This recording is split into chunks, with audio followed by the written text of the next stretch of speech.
আজ আমার মামাতো বোন, খালাতো বোন, ফুফুতো বোন তিনজনাই আসছে একসাথে। কি বলো, সত্যি? হ্যাঁ, তুমি তাড়াতাড়ি গিয়ে গা পা দিয়ে দেন, চাকাচাক ফ্রেশ হই না।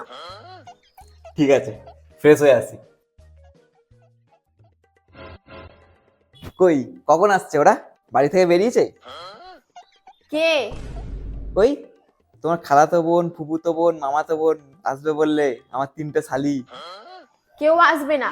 2 সপ্তাহ ধরে গা ধুচ্ছে না, গা থেকে গন্ধ বেরোচ্ছে, তাই গা ধোয়ার জন্য আমি মিথ্যে কথা বলেছিলাম।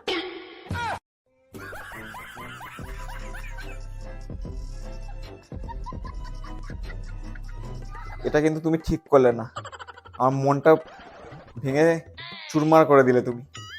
বেশ করেছি, শালির জন্য গা ধুতে গেছি।